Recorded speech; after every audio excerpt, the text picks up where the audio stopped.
Bom dia, gente. Sejam todos bem-vindos. Estamos hoje aqui no dia 29/5/26 para mais um encontro nosso do grupo de estudos A Indução de Hipnose. E, gente, estamos chegando nas partes realmente ericksonianas ali do livro. São as partes minhas preferidas aqui. E vamos lembrar um pouco o que aconteceu na semana passada que a gente viu que foi importante para a gente. No último encontro, a gente terminou num tópico em que o Zweig, ele trouxe primeiro a ideia de que transe não é algo, que transe é o empilhamento de muitas coisas, a junção de muitas coisas, né? E essa junção dessas muitas coisas pode ser um pouco mais disso aqui, um pouco mais daquilo ali, um pouco mais daquilo outro. Então a experiência do transe, ela é variável. Eu posso gerar um estado de transe onde eu pego um pouco mais de relaxamento, um pouco menos de relaxamento. Eu posso gerar um transe com um pouco mais de concentração, um pouco menos de concentração. Posso gerar um transe mais focado em dissociação ou menos focado em dissociação. E por aí vai. Então a gente vai montando essa experiência de transe de acordo com o que for interessante para a gente dentro da hora de hipnotizar. Geralmente a gente já está fazendo isso, mas sem saber, utilizando a nossa base teórica, né? Isso é projetado na pessoa e na hora de hipnotizar, inevitavelmente isso já acontece com a gente, né? E aí a gente terminou falando, gente, que o que a gente quer na hora de hipnotizar é fazer a pessoa hipnotizada se reconhecer como hipnotizada, né? Vamos lembrar que isso é algo importante dentro da Ericksoniana. Então, eu não quero só colocar a pessoa em transe, eu quero que a pessoa tenha experiência e se perceba como em transe, tá? Vocês vão notar, gente, que isso é bem importante na Ericksoniana, isso é um dos núcleos desse livro, tá? E esse processo de impressionamento, de alteração da experiência vai ser muito importante. E aí a gente parou ali, galera, na página 80 do PDF, em que o Zweig está falando especificamente sobre esses elementos que vão poder ser alterados dentro da experiência da pessoa, que vão impressionar ela e trazer a sensação de fato estar hipnotizado, né? Então vamos lá, gente. Deixa eu abrir aqui para vocês e vamos começar a ler isso daqui. Então, vamos só voltar. Ele estava falando isso de perspectiva fenomenológica do transe, né? Então, a primeira coisa que a gente vai poder ter é uma alteração na percepção da consciência. E aí a gente parou aqui, que é a intensidade alterada. Vamos ler isso aqui, gente. Bora lá. Uma segunda resposta, comumente relatada por pacientes hipnotizados, é a alteração da intensidade em relação ao estado normal da consciência. As coisas se tornam mais ou menos vívidas. A alteração na vivacidade pode ser na direção de um relaxamento mais profundo. No entanto, um relaxamento mais vívido não é essencial para a hipnose. Se houver alteração significativa na intensidade da experiência sensorial, como por exemplo percepção visual aprimorada, os pacientes podem relatar a experiência da hipnose. Gente, o que ele está falando aqui para gente? Que ao hipnotizar alguém, você quer gerar uma alteração da intensidade de alguma coisa. Porque quando eu altero essa intensidade, isso te impressiona e você qualifica isso como transe, tá? Eu simplesmente te relaxar não obrigatoriamente vai fazer você achar que você foi hipnotizado, tá? Vamos lá. A segunda resposta comumente relatada por pacientes hipnotizados é alteração. Ah, tá. Isso aqui foi o que eu li, né? Algumas pessoas relatam transe quando aspectos da experiência se tornam menos vívidos. Olha que interessante, gente. Tem gente que vai se qualificar em transe ao ter experiências mais vívidas, tem gente que não, é o oposto, né? Pessoas hipnotizadas podem relatar que as sensações corporais são menos vívidas, que a passagem do tempo é menos vívida, que os estímulos externos são menos vívidos e etc. E aí, gente, é importante a gente trazer isso daqui, porque é variável. Tem gente que vai entrar em transe e vai ter uma sinestesia, uma hiperestesia espontânea. Tem gente que entra em transe e vai começar a sentir cheiro como nunca, vai começar a ouvir sons como nunca. Tem gente que é o oposto. E aí, o que é o transe de fato? Qual que é o transe certo? Qual que é o transe verdadeiro? Transe, será que é algo? Tá, seguindo. A consciência também pode se tornar turva e as pessoas podem se tornar menos conscientes dos estímulos sensoriais. Gente, podem se tornar, não vai se tornar. Pode se tornar. Novamente, para alguns, uma alteração na intensidade é o suficiente para relatarem estar hipnotizados. Gente, no fim, o tópico se resume nesse parágrafo aqui, né? Quer dizer, nessa frase aqui, né? O que eu quero é fazer a pessoa relatar estar hipnotizada, tá? E não eu, como hipnólogo, ver um sintoma de transe. Eu, como hipnólogo, ver o sintoma de transe, gente, ó, tanto faz. Tanto faz. Bom, o próximo tipo de experiência que vai fazer a pessoa qualificar como estar hipnotizada são experiências avolitivas. Gente, o que que é volição? Se você não conhece esse termo, gente, presta atenção, porque teoricamente você já deveria saber o que que é isso.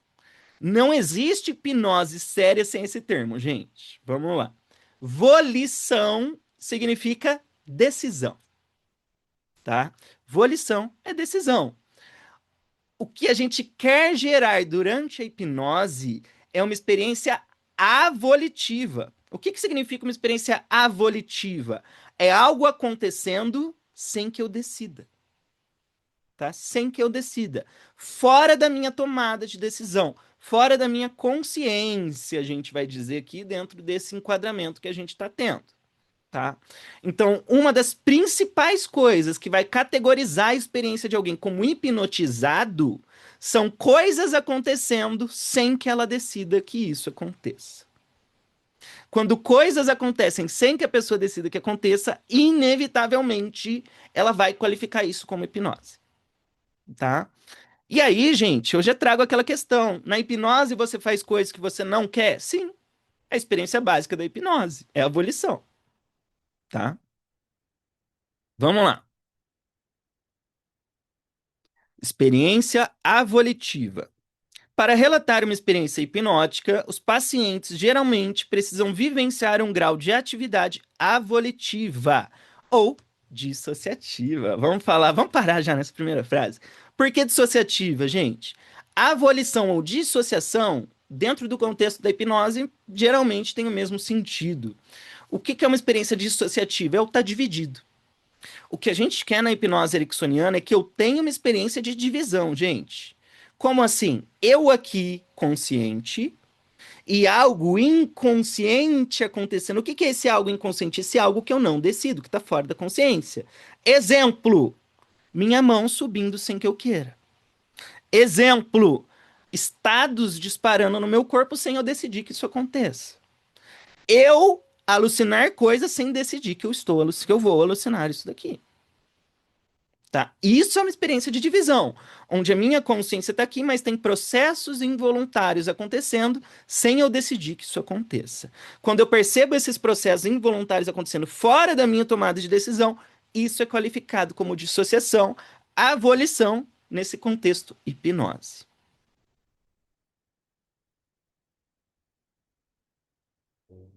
Tá? A sensação de que algo simplesmente aconteceu. Ou seja, coisas acontecem e não eu que faço acontecer. Tá? Gente, tem um pesquisador que é o meu pesquisador preferido da hipnose, que é o Stephen J. Lin. O Lin, ele, ele fez uma experiência onde ele pegou muitas pessoas e começou a fazer perguntas e a estudar para verificar o que, que faziam elas estarem hipnotizadas, o que faziam que elas não estivessem hipnotizadas. E aí, numericamente, ele chegou a uma conclusão. O que o Jaylin percebeu que as pessoas que relatam estar hipnotizadas, elas têm a experiência de que coisas acontecem e não de que ele faz coisas acontecerem, tá? É o happening e não o doing, e não o doing. Então existe uma diferença entre eu imaginar um limão na minha mão do limão aparecer na minha mão. Quando eu simplesmente percebo o limão na minha mão sem eu ativamente imaginar o limão, isso me impressiona e me qualifica como hipnose. Tá? É uma dissociação. Vamos lá.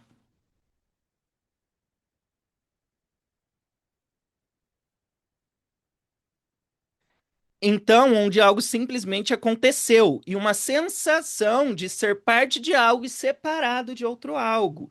A experiência dissociativa pode ser física ou mental. Um exemplo de dissociação física é a levitação do braço, em que o paciente sente que a mão ou o braço se levantam sozinhos, avolitivamente. Embora possa parecer estranho pensar em respostas comportamentais ocorrendo sem vontade, considere que a maioria das respostas sociais acontece automaticamente. Isso aqui faz todo sentido, gente. Vamos lá. Para Erickson, hipnose é um processo social e relacional. E vamos lembrar, gente, que quem estuda conformidade social, a galera da psicologia social, entende que a gente já faz o que a gente não quer sem hipnose. Por conformidade, você age diferente de como você gostaria. Você já faz isso sem hipnose. A gente não precisa de hipnose para você se comportar de uma forma que você não gostaria, tá?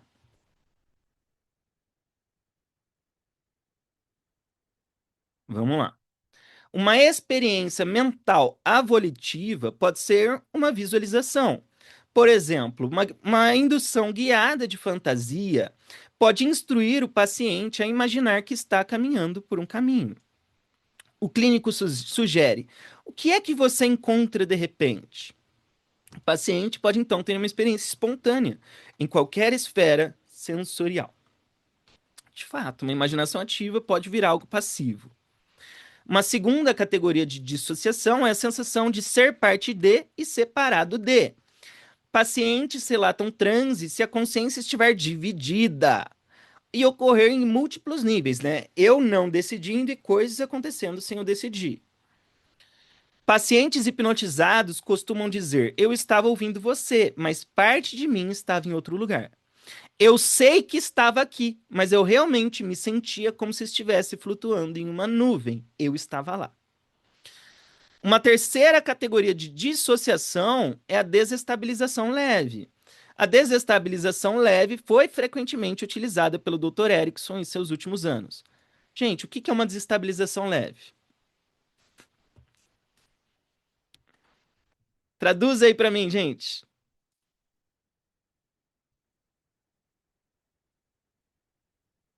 Que tipo de técnica é Conclusão?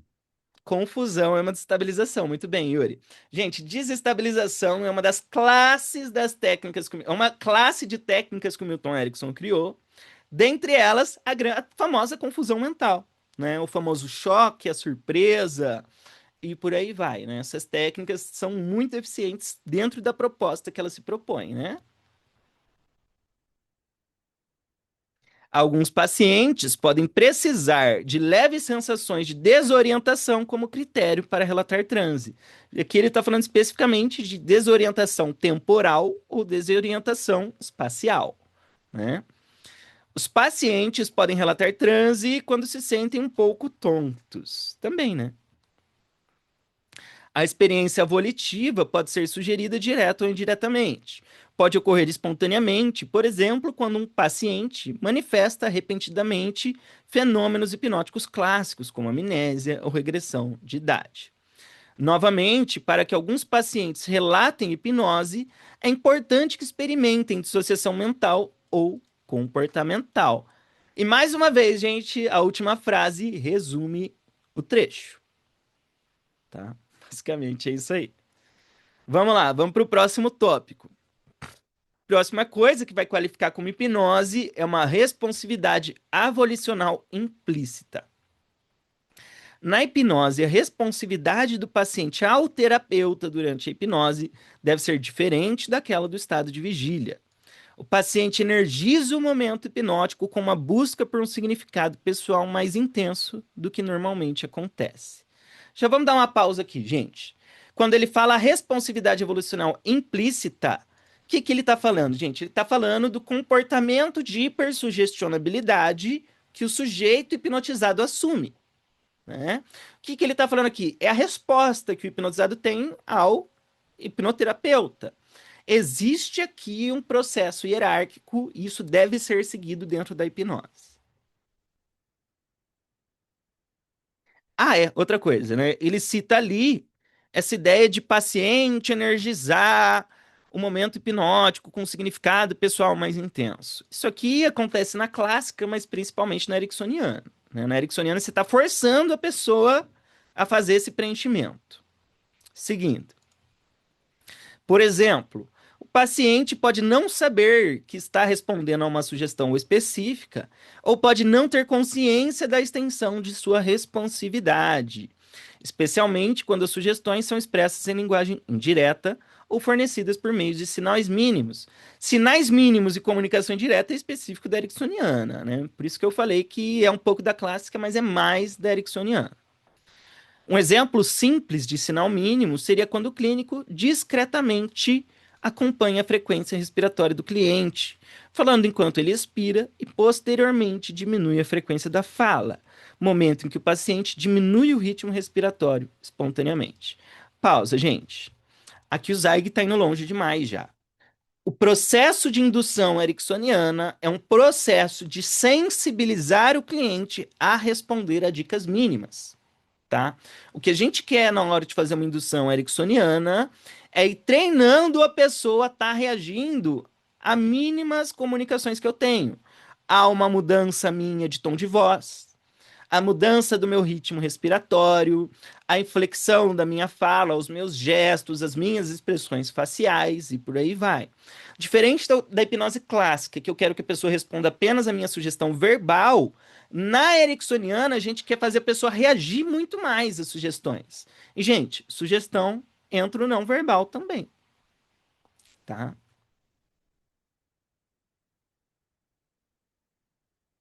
Vamos lá.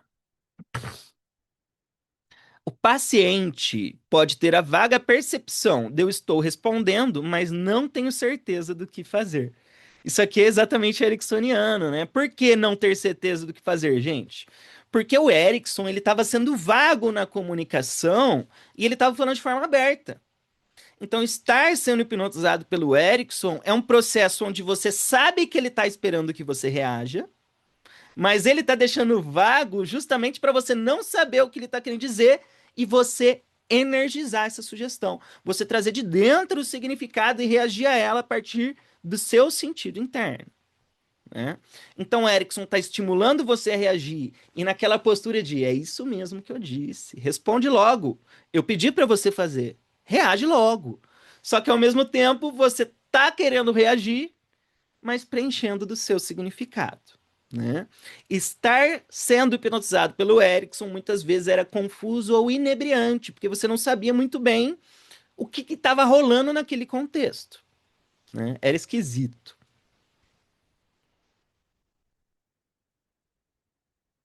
Não sei por que minhas respostas estão ocorrendo. A sensação de responder sem plena consciência da resposta ou do sinal que provocou proporciona à pessoa uma experiência claramente diferente da responsividade normal do estado de vigília. Às vezes, a experiência de resposta implícita é suficiente para que um paciente concorde que está em transe. Ajudar os alunos a entender como obter resposta a estímulos mínimos é uma das tarefas mais difíceis que enfrento como professor de hipnose. Os clínicos são treinados para se comunicar de forma concreta e simples. Eles não aprendem a arte da insinuação e da implicação. Gente, insinuar coisas e implicação é o coração da comunicação indireta. Muitas pessoas aprendem hipnose ericksoniana e ficam pensando, não, comunicação indireta é padrão hipnótico de linguagem. Não, não é. Comunicação indireta, gente, é a arte de insinuar coisas, tá? É a arte de insinuar coisas. Hoje, especificamente, mais no fim desse encontro, a gente vai falar sobre a... Como que é o nome desse tipo de comunicação? Putz, estava na minha cabeça o nome desse tipo de comunicação. A gente vai ver essa comunicação indireta do Erickson aqui hoje, que vai vir mais pra frente, gente. Pode falar. Transderivacional? Não é a transderivacional, tem um nome que o Bateson que deu. Injunção. Injunção, né? Comunicação indireta, gente, não é padrão sugestão indireta. É uma comunicação que tem uma grande injunção junto. A gente vai entender isso aqui depois. É o querer dizer, mas sem dizer. Basicamente é isso aí, né? Vamos lá. Milton Erickson era o mestre da insinuação. Ele estudou como usar todas as facetas da comunicação humana para obter implicitamente respostas específicas. Ele explorou o uso das características de voz, como tom, ritmo e direção. Ele também explorou o uso intencional de gestos, posturas e expressões. A capacidade do Dr. Erickson de obter respostas usando implicação é lendária. E embora o método fosse derivado da hipnose, ele também utilizou sem transe formal. O pode é uma comunicação injuntiva. Porque quando eu pergunto se você pode algo, na verdade eu estou te pedindo esse algo, né? Então, você pode fazer uma janta para mim? Na verdade, eu estou pedindo, faça uma janta, né? Você pode trazer um copo d'água para mim? Ele está perguntando se você pode, mas essa frase quer dizer traga um copo d'água. Isso é uma comunicação injuntiva. Na verdade, é o que ele está chamando aqui de insinuar, né? Ou de implicação.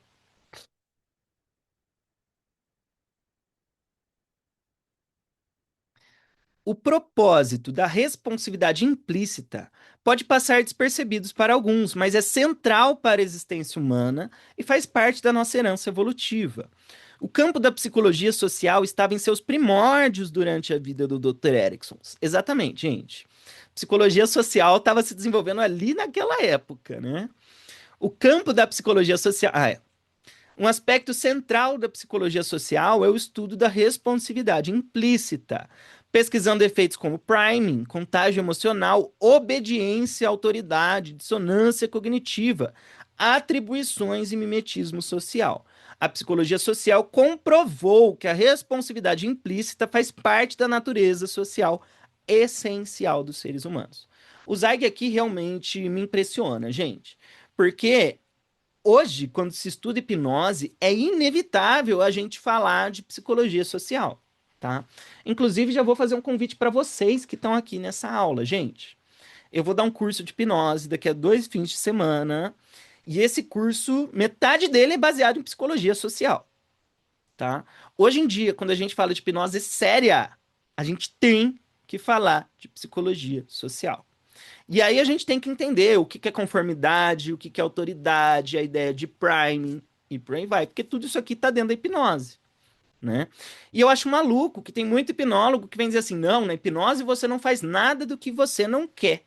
Essa pessoa nunca estudou um básico de psicologia social, né? Nunca estudou um básico, nunca vi nem experimento Milgram, nunca viu nada disso, é óbvio, né? Mas vamos lá.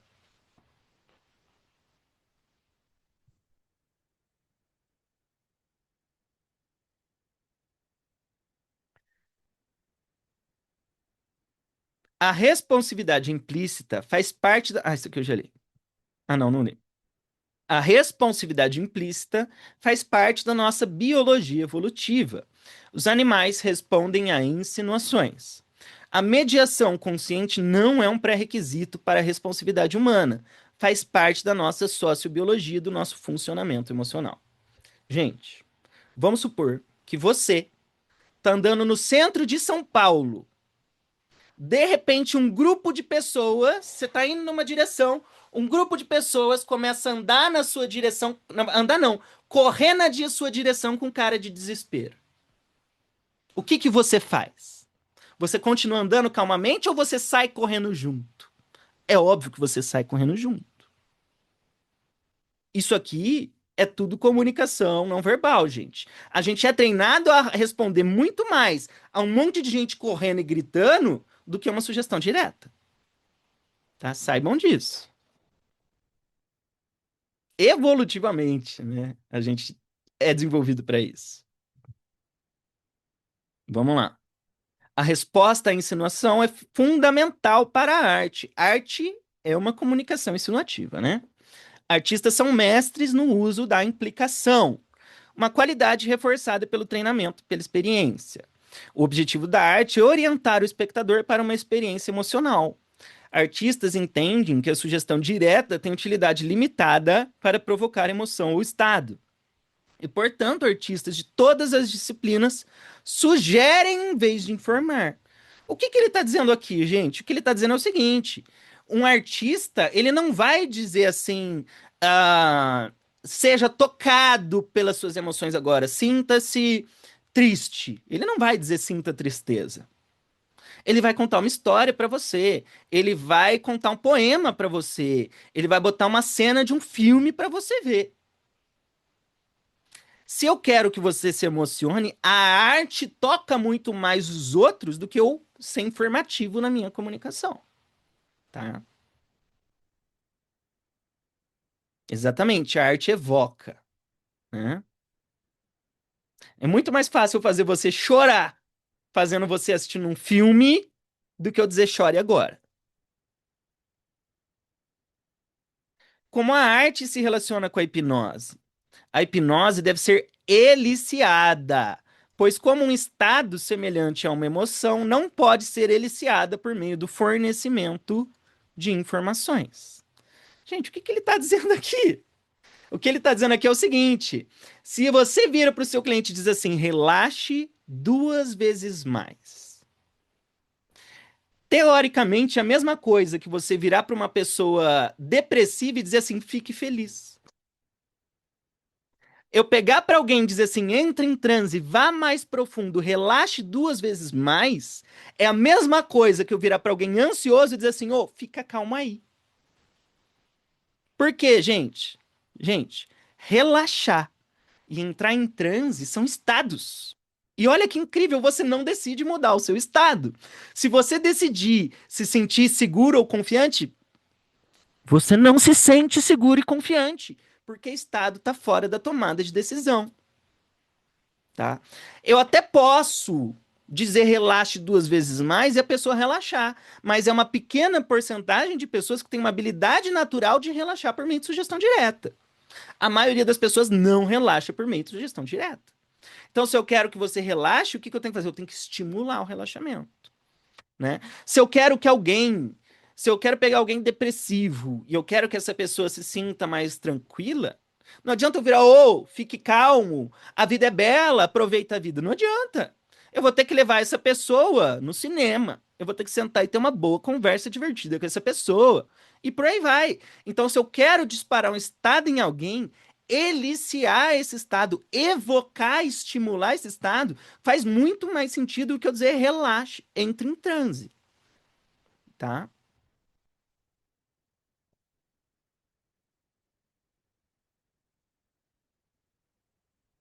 Vamos lá. Como a arte. Ah, isso aqui a gente já leu, né? Uma tese central do modelo de hipnose apresentado nesse livro é que a responsividade implícita é a base de uma abordagem ericksoniana. E, gente, o que que é essa responsividade implícita? É responder a mínimas dicas. Responder a mínimas dicas do hipnólogo, né? Do hipnólogo. A indução termina quando, na medida do possível, a capacidade de respostas a sinais mínimos é percebida. Então, olha que interessante, essa frase aqui resume o objetivo de uma indução ericksoniana, é treinar a pessoa a reagir a estímulos mínimos. Próxima forma é definir a situação como hipnótica. Yuri, pode entrar. Quando eu vou vendo assim, eu gosto de ir comparando o que está sendo ensinado com alguns elementos hipnóticos. E Uhum. quando ele fala isso aí, me lembra muito da marcação analógica, que Me conta mais. a gente vai mudando o tom de voz, e o Uhum. tom de voz, ele já é uma dica para o que eu quero que você sinta, por exemplo, para a forma que você responda. De modo Uhum. inconsciente, muitas vezes. Então, eu gosto de fazer esse paralelo. Aí, para mim, nesse caso aí, ele fala muito de marcação analógica. Ótimo, gostei de ver. Eu vou só fazer um adicional. Quando você fala que responder de forma inconsciente, você está querendo dizer responder de forma avolitiva aqui. Isso, aham. É isso aí. Gente, o que a gente quer numa indução ericksoniana, vou fazer um paralelo bem simples. É eu chegar para o meu cliente e eu falar, ô, fazer isso aqui, ó. E ele responder, é isso. Se eu fizer assim, ó, ele vai lá e se senta. É isso que eu quero. Eu dar uma mínima dica e ele reagir a essa mínima dica, tá? Quando eu começo a flexionar meu tom de voz e a pessoa reage, quando eu faço um gesto, ele reage de uma forma muito intensa, a gente sabe que ele está hipnotizado na hipnose ericksoniana. Vamos lá. Definindo a situação hipnótica. Em vários momentos, todas as pessoas exibem os quatro fenômenos de consciência modificada, intensidade alterada, experiência avolitiva e resposta volitiva. Pacientes relatam estarem hipnotizados quando esses elementos são consolidados em um contexto definido como hipnose.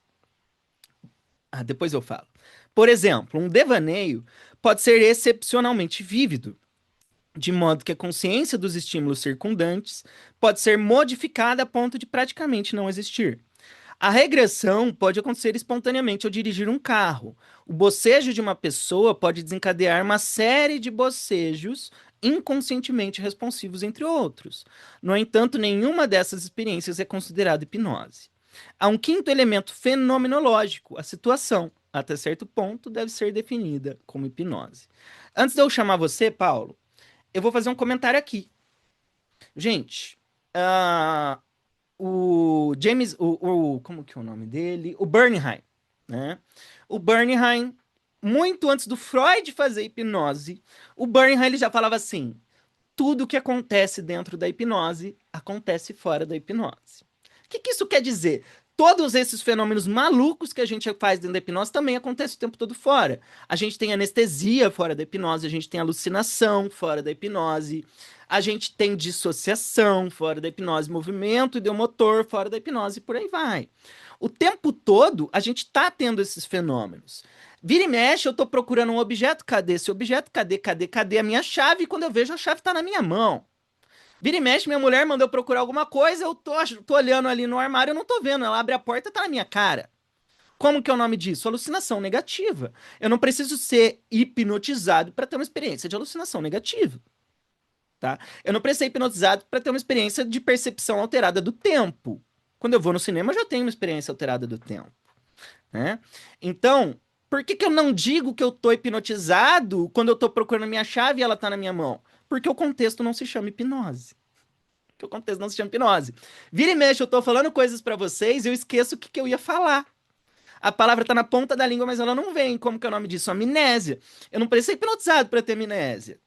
Só que por que que quando eu tô dando uma aula e eu esqueço a palavra, eu não chamo isso de hipnose? Por causa do contexto. Paulo, pode entrar.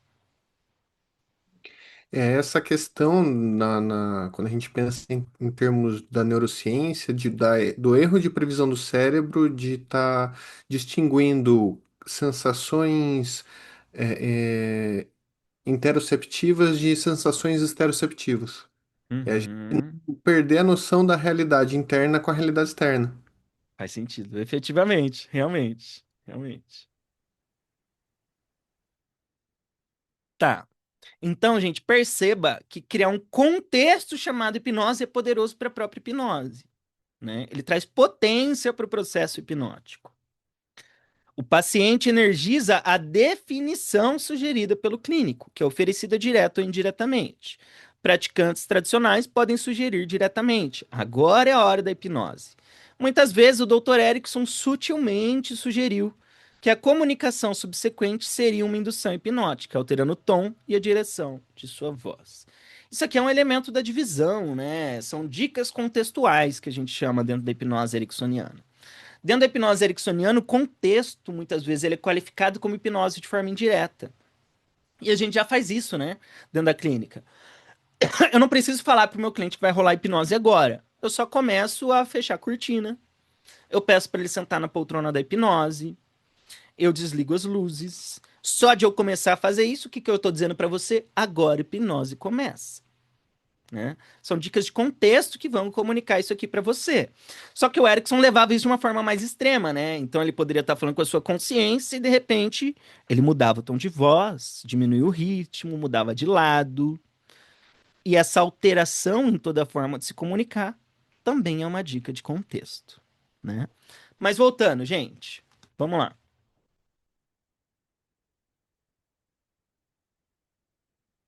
Definir a situação indiretamente tem uma vantagem potencial. também aumenta a receptividade a insinuações.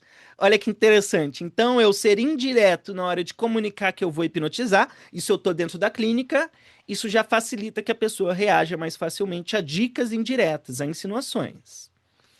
Quando estava na pós-graduação, eu compus uma indução que foi gravada e exibida para um sujeito experimental, sentado sozinho em uma sala experimental. Tentei eliminar da gravação todas as insinuações de que a hipnose estivesse envolvida. O que aconteceu? Eu não obtive respostas hipnóticas. Eu teria que aumentar a intensidade da definição situacional para obter respostas hipnóticas. De certa forma, o conceito de auto-hipnose é um equívoco, pois não é a mesma entidade que a hipnose que define. Tá, gente, é o seguinte. Eu não vou ler esse parágrafo aqui porque eu não quero confundir a cabeça de vocês. Dentro da visão de alguns ericksonianos, em específico do Zweig, talvez a auto-hipnose não seja exatamente a mesma coisa que eu estou fazendo com o outro, ou que na ericksoniana se define muitas vezes como hipnose. Por mais que o próprio Erickson usasse muito a auto-hipnose, definisse como hipnose. O Zweig faz essa definição aqui mais para facilitar alguém aprender ericksoniana. Então eu não vou entrar nessa aqui agora. Vamos lá.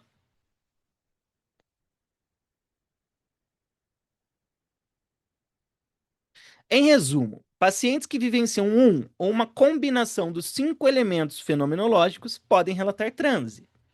O trabalho do hipnoterapeuta é criar situações para atingir este objetivo. Gente, que objetivo que a gente quer atingir aqui? O objetivo é fazer a pessoa se perceber como hipnotizada. Olha que interessante. Então, o que ele está querendo dizer aqui é que o importante não é eu ver o sinal de transe no outro. Tanto faz o sinal de transe no outro. O que eu quero é fazer com que a pessoa se reconheça como em transe. Tá?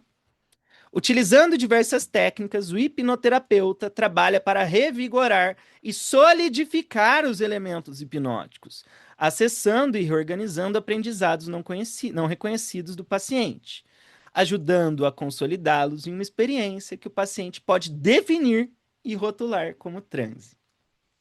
Embora alguns tenham comparado a hipnose ao sono, o hipnoterapeuta desperta componentes anteriormente adormecidos. A indução é afetada por uma amálgama sinérgica de componentes. O que ele quer dizer aqui? Que você constrói a indução, né?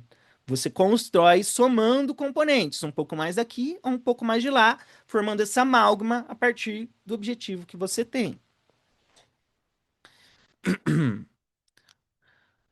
Utilizando o modelo fenomenológico, a hipnose é uma amálgama social, psicológica e contextual, que consiste em 3 elementos psicológicos: alteração na atenção, intensidade e dissociação. Um elemento social, resposta à insinuação, e um fator contextual, o determinante situacional. Embora esses elementos mudem ao longo do tempo, eles são vivenciados como uma unidade pelo paciente. São vivenciados como o estado da hipnose. E olha que interessante, ele está colocando entre aspas aqui, né? O terapeuta se comunica para extrair do paciente as fenomenologias objetivo. Fenomenologia são essas alterações que ele citou agora há pouco aqui em cima. É o paciente que energiza as comunicações do terapeuta, desenvolvendo componentes hipnóticos subjetivos em torno da espinha dorsal das sugestões clínicas. O terapeuta fornece o cenário, o paciente fornece o drama e lhe dá um título. Isso aqui ele está falando sobre a pessoa preencher de conteúdo, né? Comunicação vaga ericksoniana é a pessoa que traz o conteúdo, não é o terapeuta reprogramando, como muitas pessoas pensam. O terapeuta, ele dá de forma vaga a comunicação à pessoa que dá vida e preenche isso daqui. Milton Erickson utilizou muitos aspectos do modelo tradicional de hipnose, incluindo sugestões diretas e indiretas. Eu não vou nem reler isso aqui. Não vou nem entrar nesse tópico, porque eu acho muito importante que todo mundo saiba que Erickson também era direto. Ele também enfatizou diferentes aspectos da experiência hipnótica. O Dr. Erickson alterou a definição de hipnose de um modelo estático, baseado em operadores intrapsíquicos, para um que é ao mesmo tempo personalizada e interpessoal. Interpessoal a gente pode chamar aqui de relacional. A hipnose ericksoniana atua para eliciar potenciais em vez de impor sugestões. Acessar a responsividade implícita é um objetivo principal da indução. Então, olha que interessante, gente. Essa frase aqui. Processo ericksoniano é um processo que traz de dentro, não é um processo que coloca de fora. O que isso quer dizer? Hipnose ericksoniana não tem nada a ver com reprogramar o outro. Essa ideia de você ficar usando sugestões indiretas para reprogramar, isso é bobagem, tá? E, gente, quem criou sugestão indireta foi Erickson. Logo em seguida de Erickson, quem modelou sugestões indiretas foi PNL com o modelo Milton. E nem a PNL, nem o Erickson acreditam tem algo a ver parecido com essa ideia de reprogramação. Não tem nada a ver com reprogramação, porque eu não quero colocar nada. O que eu quero é mobilizar os seus potenciais internos.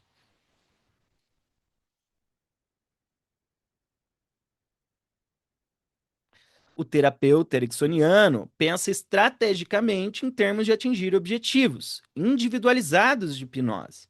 O objetivo de personalizar a abordagem e trabalhar de forma mais eficiente e eficaz. Novamente, a experiência da hipnose difere entre outras pessoas de maneira semelhante às variações individuais no sentimento amor, alegria, dor ou depressão. Vamos lembrar o que é essa analogia que ele está falando aqui do amor, alegria, dor ou depressão, gente? A gente fala de hipnose como se fosse uma coisa só, mas não é. Né? Principalmente quando a gente está preso no nosso modelinho de hipnose. Só que se a gente pensar em amor, não existe o amor. Porque quando eu falo amor, eu tô falando de qual amor? O amor que eu tenho com a minha esposa, com a minha irmã, com a minha mãe, o amor que eu tenho aos meus amigos, à humanidade. São amores diferentes. E por mais que hoje eu me separe da minha esposa, se eu tiver uma outra esposa amanhã, o amor que eu sinto por ela é diferente do amor que eu sinto hoje. Tem características diferentes. A gente fala de amor como se fosse uma entidade, da mesma forma a hipnose. Só que perceba, quando eu estou falando e fazendo hipnose, eu já estou impondo e projetando essa percepção que eu tenho. Porque involuntariamente eu vou comunicar isso, isso vai construir essa amálgama que a gente vai chamar de transe a partir da forma que você comunicou. Então, se para mim hipnose é relaxamento, inevitavelmente sua experiência de transe vai envolver relaxamento. Porque eu estou comunicando isso aqui para você. Né?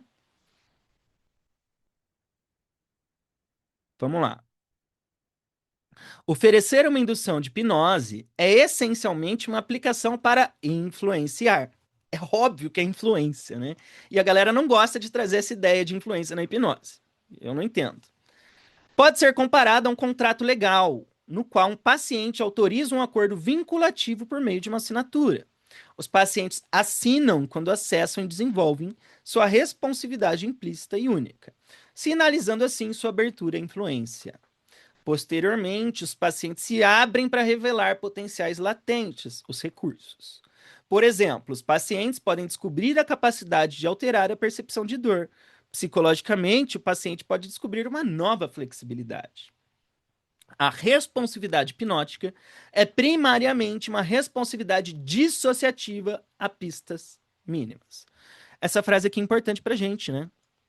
Então, eu quero que a pessoa responda dicas mínimas, mas de forma dissociada. Então eu quero que ela responda a minha inflexão de voz, ou ao meu gesto, a minha expressão facial, mas sem ela decidir responder.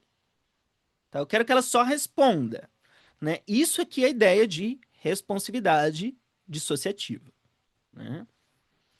Terapeutas ericksonianos trabalham para fornecer pistas mínimas na forma de injunções veladas, a base da comunicação de múltiplos níveis. A gente vai ver essa comunicação injuntiva ou hoje ainda ou no próximo encontro, que é o tópico do próximo capítulo, gente.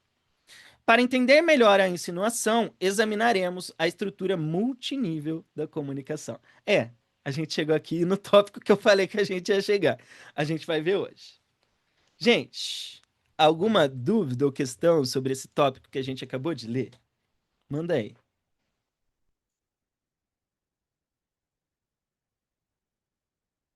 Tá, galera, vamos tirar o fotão?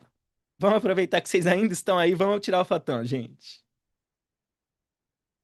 Vou dar uns segundos aí pra vocês.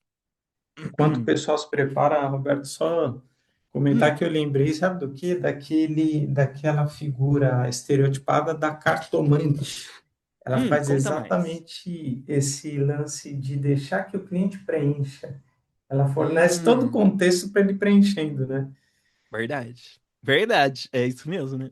Fala vago justamente para o outro se identificar e relacionar com a própria vida. É. Gente, hora do fotão. Ainda dá tempo de entrar. Vou dar uns segundinhos.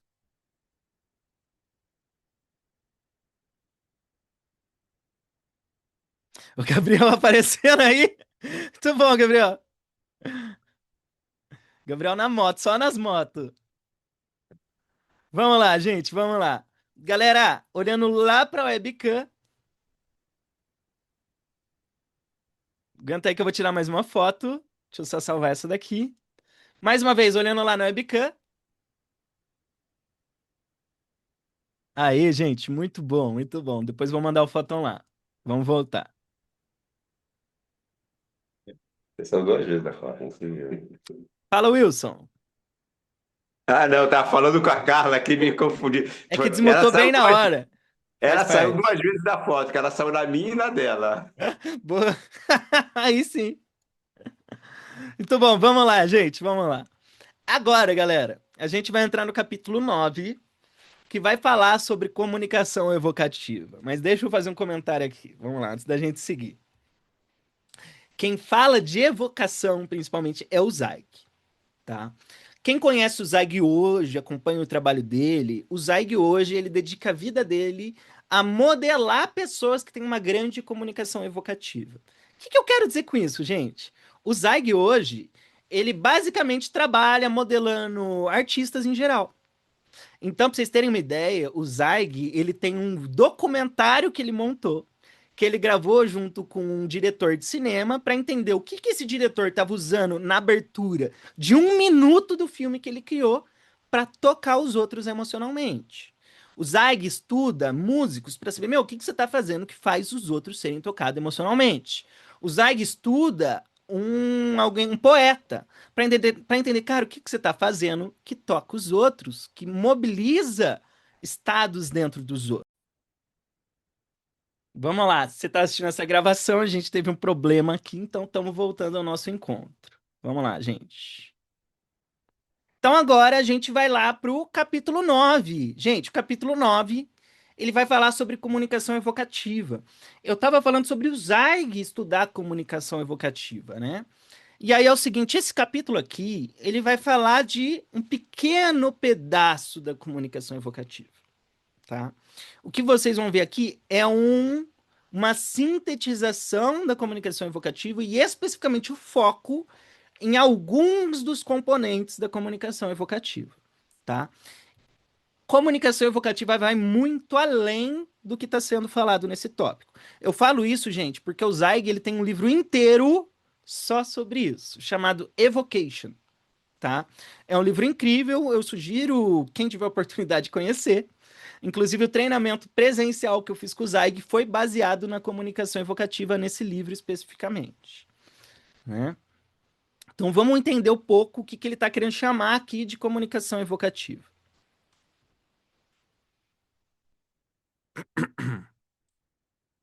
A compreensão do aspecto injuntivo da comunicação multinível pode ser atribuída a Gregory Bateson, que descreveu a comunicação como consistindo em um relatório, um relato, tá errada a tradução, entre um relato e um comando. Então, para o Bateson, gente, a maioria das minhas comunicações, além de estar transmitindo informações, indiretamente eu estou te dando um comando. Para ele, toda comunicação basicamente tem isso aqui atribuído dentro dela. A informação, um relato explícito, está contido na mensagem, mas também há uma diretiva, um comando oculto sobre a natureza do relacionamento que moldura a informação apresentada. Por exemplo, a mensagem explícita poderia ser a diretiva, vem aqui. Mas o comando subjacente à mensagem poderia ser: isso é brincadeira, isso é um trabalho, isso é aprendizado, isso é intimidade, isso é sério. Vamos pegar esse exemplo de forma diferente que vai fazer mais sentido. Se você vai visitar a sua mãe e o seu pai. E sua mãe vira aqui para você e fala assim: vem aqui, vamos ter uma conversinha. Não é só vem aqui, vamos ter uma conversa. Gente, vem aqui, vamos ter uma conversa, não significa apenas sente aqui, vamos conversar.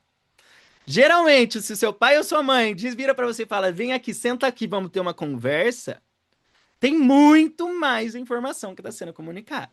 Você sabe que o bicho pegou. Você sabe que o bicho pegou, né? Isso é esse aspecto do comando que vem junto, é a tal da injunção, tá? Vamos lá. Eric Berne, gente, o Eric Berne é o da análise transacional, se não me engano, né? Postulou que a comunicação é composta por um nível social e um nível psicológico. Ele sabiamente opinou que o resultado é determinado no nível psicológico.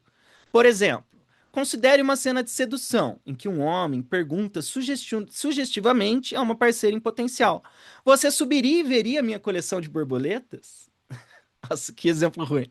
A mensagem ostensiva de adulto para adulto, uma visita inocente, difere de uma mensagem oculta de criança para criança, sedução. Infelizmente, Berne atribuiu o rótulo pejorativo de oculto a esses tipos de transações.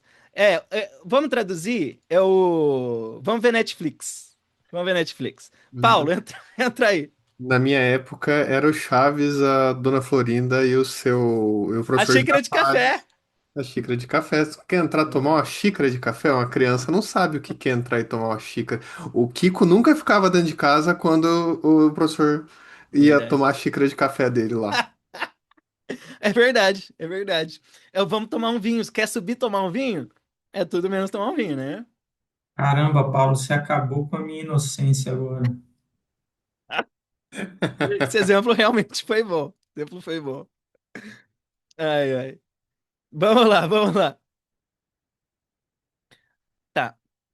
Para Bernie, o bem-estar psicológico estava alinhado em transações de adulto para adulto. Mas mensagens multiníveis fazem parte de toda a comunicação, e mensagens multiníveis podem ser construtivas. O linguista Noam Chomsky, gente, o Chomsky foi responsável pela criação do que a gente, como hipnólogo, usa muito. O que o Chomsky mais influenciou que a gente usa hoje, gente? A PNL, galera. Quando a gente fala de PNL, muitas pessoas falam assim: não, PNL é modelagem do Erickson, do Fritz Perls e da Virginia Satir. Isso aí, ó, papo furado, galera. PNL é muito mais linguística transformacional, teoria do Chomsky. Todo metamodelo, que é o que deu origem à PNL, é linguística transformacional. Vamos voltar lá. O linguista Noam Chomsky ofereceu uma outra interpretação em suas explicações da estrutura superficial e estrutura profunda nas regras gramaticais. Aí ele cita aqui Bandler e Grinder. Por quê, gente? Toda a PNL surge a partir de estrutura profunda e estrutura superficial, né? Quem fez meu curso falando ericksoniano aprendeu um pouco disso. Chomsky afirmou que o significado extraído de uma estrutura profunda que guia as ações. Ou seja, o que você interpreta não é o que foi dito. É como você preencheu essa comunicação de dentro para fora. Paul Václavic, que é um dos caras do MRI, né? Mentor Research Institute, que foi uma grande influência para o Erickson, né? Descreve a denotação na linguagem como indicativa e a conotação como injuntiva. Prefiro usar as designações de informativo e evocativo para os dois principais níveis de comunicação. É por meio da comunicação evocativa que estados e emoções são alterados. A parte evocativa de uma mensagem é velada e solicita ao destinatário que faça ou vivencie algo. Novamente, a comunicação evocativa faz parte da nossa sociobiologia evolutiva. É a base sobre a qual se baseia a comunicação informativa mediada pela consciência. A hipnose se baseia em elementos fundamentais para a evolução humana. Um entendimento essencial é que provocar a hipnose, assim como a alteração de muitos estados, é subproduto da comunicação evocativa. O que ele quer dizer aqui, gente? A pessoa, ela não vai entrar em transe porque você sugeriu, entra em transe. A pessoa não vai relaxar porque você disse relaxe. Tem um monte de informações a mais que estão evocando essa experiência da pessoa, né? A comunicação informativa é um método de influência inadequado para ajudar outras pessoas a mudarem seu estado. A comunicação informativa é mais bem utilizada para instruções concretas, como, por exemplo, de matemática ou de ciência. Gente, vamos lá. Terapia é muito mais comunicação evocativa do que comunicação informativa. O que eu quero dizer com isso? Se comunicação informativa ajudasse, conselho funcionaria. Conselho funcionaria. Seria simplesmente eu dizer, não faça isso, não sofra, sinta-se seguro, haja diferente. Mas a gente sabe que não é assim que funciona a comunicação. O que a gente quer na terapia é influenciar estados, é influenciar a involuntariedade. E aí, utilizar processos de evocação e não informativos faz muito mais sentido. Porque não adianta eu descrever para você o que é se sentir tranquilo. Eu explicar para você informativamente o que é se sentir tranquilo não faz você se sentir tranquilo. Ivan. Explorando esse lance da influência, me fez lembrar, até não lembro agora de qual livro eu li, já tem muito tempo, que o autor cita um exemplo, na época em que eles estavam tentando acabar com aquelas contaminações em hospitais, e eles começaram a querer fazer com que os médicos e enfermeiros lavassem mais as mãos depois dos procedimentos.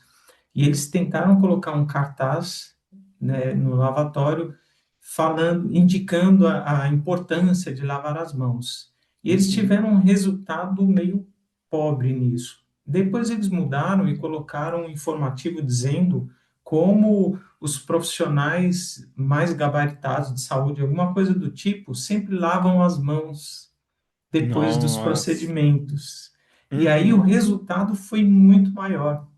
Faz sentido. Faz todo sentido, Ivan. Gostei dessa, gostei dessa. E houve mesmo essa dificuldade, já ouvi esse papo em algum momento já. Eu já ouvi esse papo e foi uma dificuldade porque os médicos eles estavam mexendo nos corpos e aí eles iam fazer o parto das mulheres. E aí eles não lavavam a mão, eles estavam lá aprendendo a anatomia do corpo e ia mexer fazer o parto. E aí era um hospital que as pessoas não queriam ter filhos naquele hospital, porque o governo estava forçando, as mulheres morrendo, e aí veio esse médico falando, então, naquele hospital ali o pessoal lava a mão, vamos fazer igual eles? Aí foi isso que o Ivan comentou. Nossa. É mole, é mole. Muito bom saber disso. Vamos lá. A comunicação informativa é um método de influência inadequado para ajudar as pessoas a mudarem o seu estado. E, gente, quando a gente está falando de mudar estado aqui, é o relaxe 2 vezes mais, entre em transe, tá? A comunicação informativa é mais bem utilizada para instruções concretas, como, por exemplo, no ensino de matemática ou ciências. A comunicação evocativa promove uma mudança no estado pelo poder da insinuação, como, por exemplo, na poesia ou no humor. O Dr. Erickson dominou o uso da comunicação evocativa porque ela é fundamental para provocar mudanças no estado.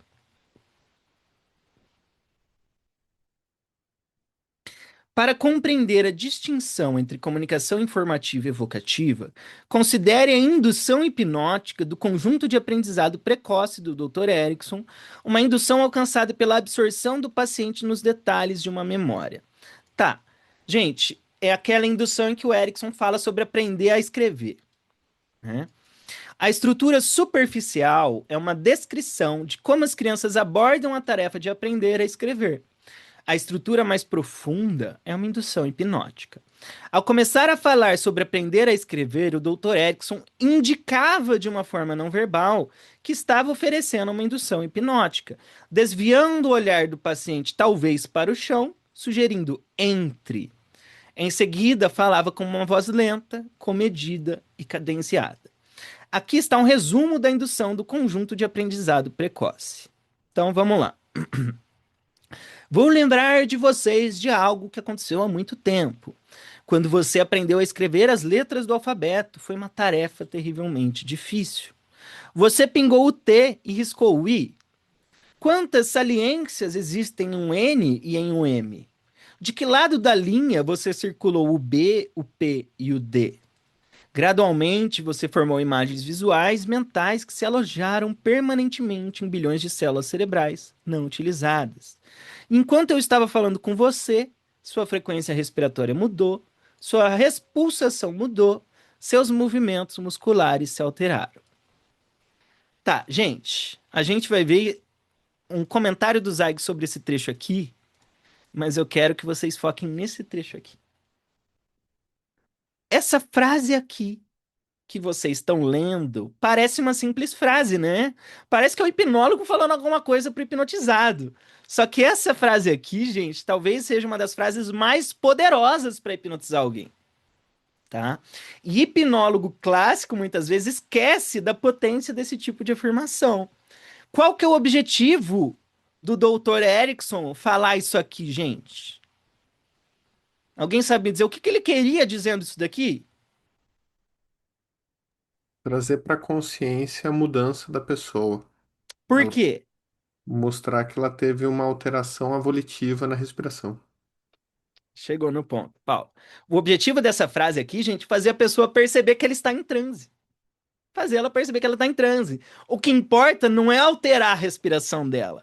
O que importa não é o olho trepidar. Não é isso que importa. O que importa é eu fazer ela perceber o olho dela trepidando para ela se tocar que ela está em transe. Porque o olho trepidar por trepidar, ó, tanto faz. Tanto faz. Então, uma coisa que a gente vê muito dentro da hipnose ericksoniana é o Erickson descrevendo as alterações que estão acontecendo com a pessoa. Olha, sua respiração está mais calma. Perceba que sua pálpebra está vibrando. Perceba que sua respiração mudou. Perceba que você está tendo espasmos. Por quê? Porque quando ele descreve isso dentro de um contexto chamado hipnose, isso te impressiona. Então, eu fazer essa descrição de, olha, sua respiração está diferente. Olha, a cor da sua face mudou. Sua pressão mudou. Por que ele vai falar isso? Para você se identificar como em transe, como estar hipnotizado.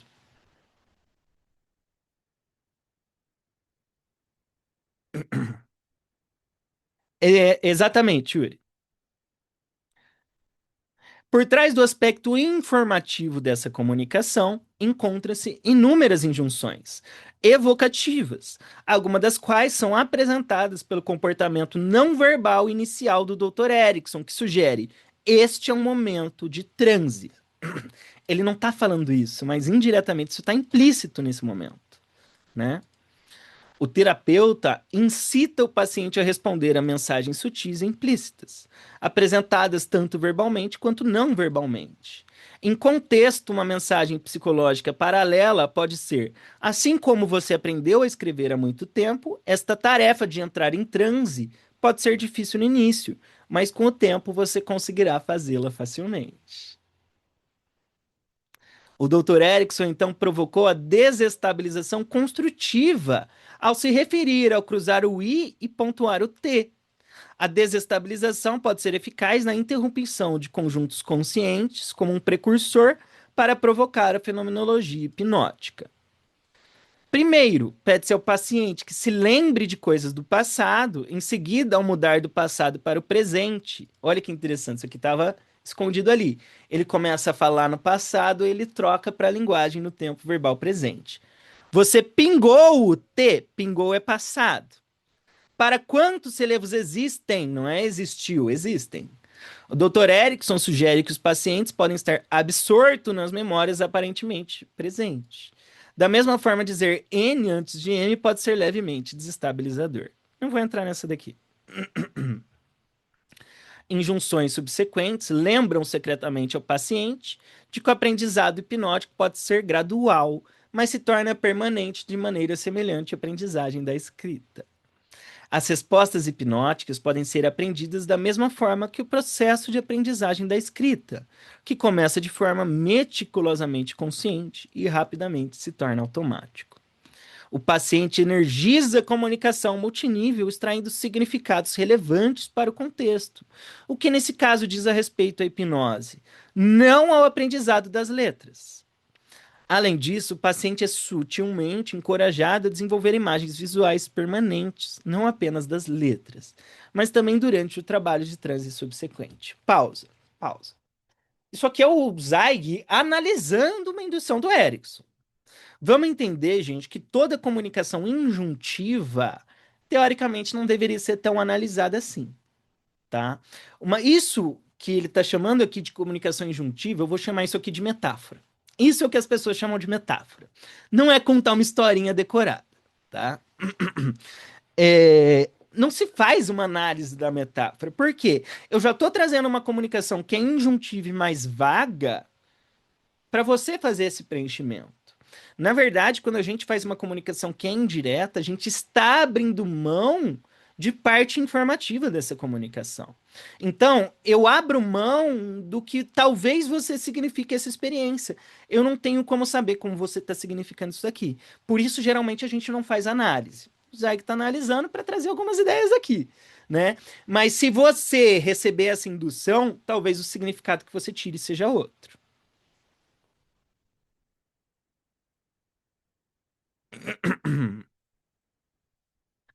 O Dr. Erickson ofereceu o que é chamado de uma série de declarações de ratificação. É o que eu falei ali, gente. Começando com sua frequência respiratória mudou. Por que ele está dizendo sua frequência respiratória mudou? Para dizer assim, olha, o seu estado foi alterado. Quando eu digo em um contexto de hipnose, sua frequência respiratória mudou, injuntivamente eu estou dizendo, você já está entrando em transe, você já entrou em transe.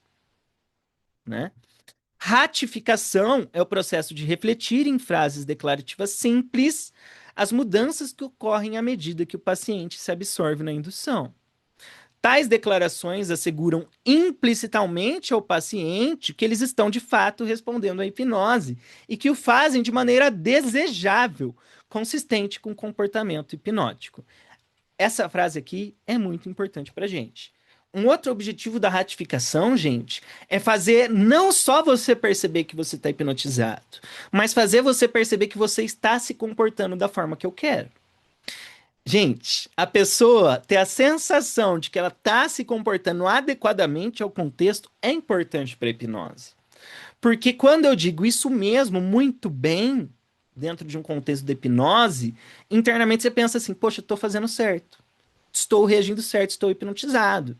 Se uma pessoa vai participar de uma hipnose e ela acredita que ficar pensando dentro da cabeça dela é algo ruim para a hipnose, ela vai estar saindo da hipnose durante o processo. Então, se durante o processo eu digo assim, olha, você pode ter pensamentos, pode passar pensamentos na sua cabeça enquanto você entra em transe, isso dissolve essa resistência e abre portas para a pessoa ter experiências de transe, por mais que ela esteja pensando dentro da cabeça dela. Então é isso que a gente está querendo fazer com o sujeito ali. Exatamente, a ratificação é a validação do hipnotista de que o sujeito está se comportando corretamente, de que ele está reagindo da forma certa. E, gente, qual que é a forma certa? Não tem forma certa. A forma certa é a forma que você reage ao processo. Então, eu vou validar e qualificar qualquer experiência que você tenha como a forma certa para sua expectativa subir.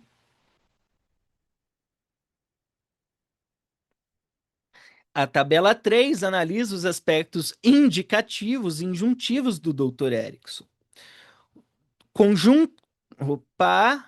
Injuntivos do conjunto de aprendizagem inicial do Dr. Erickson.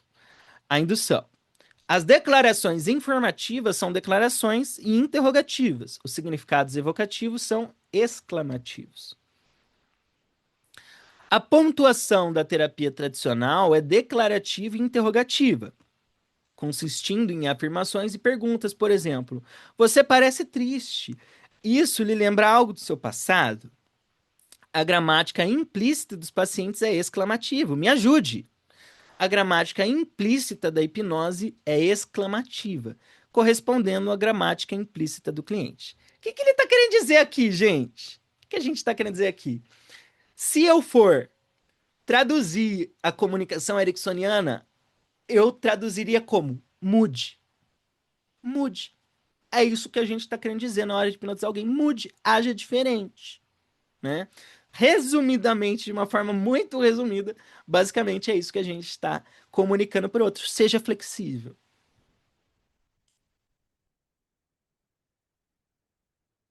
Observe que havia dois estágios distintos da indução do conjunto de aprendizagem inicial: absorção e ratificação. Esses estágios eram componentes da indução formal que o Dr. Erickson comumente conduzia em seus últimos anos. Como será visto no capítulo 12, o modelo de três estágios: absorção, ratificação e elicitação. Formará a espinha dorsal do método de indução ericksoniano do Zweig. Do Zweig, né? Deixa eu só dar uma olhada aqui, gente, se vale a pena a gente ver isso hoje ou não. Não, não vale a pena a gente ver isso aqui hoje. Vou deixar para o próximo encontro, gente. Galera, algum comentário aqui sobre hoje? Sobre o que a gente viu, sobre o que rolou, ou algo do tipo? Gente, manda aí. Eu não quero entrar nesse tópico para não interromper. Nada demais, gente? Então é isso aí. Galera, avisos paroquiais, avisos paroquiais. Terça que amanhã, quem é da mentoria em grupo, amanhã cedo a gente tem encontro de práticas. Vamos lembrar, amanhã encontro de práticas. Terça-feira que vem a gente tem mentoria normalmente, tá? Quarta que vem à noite, grupo de estudos, terapia não convencional. Sexta que vem esse grupo de estudos aqui. Lembrando, gente, o meu curso de hipnose do zero tá para acontecer. Esse curso, gente, eu vou estar ensinando hipnose por mais que você não saiba nada de hipnose, tá? Por mais que você já tenha aprendido hipnose clássico, algum modelo, nesse curso eu vou estar atualizando, né? Eu vou estar ensinando um modelo moderno de hipnose para expandir a sua visão de como ela funciona e os mecanismos que estão por trás. Além disso, gente, quem quer aprender hipnose de entretenimento, é nesse curso que eu vou estar ensinando, tá? Eu vou estar passando por toda hipnose, entretenimento, até o uso das induções hipnóticas dentro da clínica. Eu não vou ensinar hipnoterapia, mas eu vou ensinar como fazer hipnose dentro da terapia, né? Basicamente é isso, gente. Espero que vocês tenham gostado, aprendido alguma coisa aqui hoje. Um grande abraço e tchau, tchau, gente. Até logo.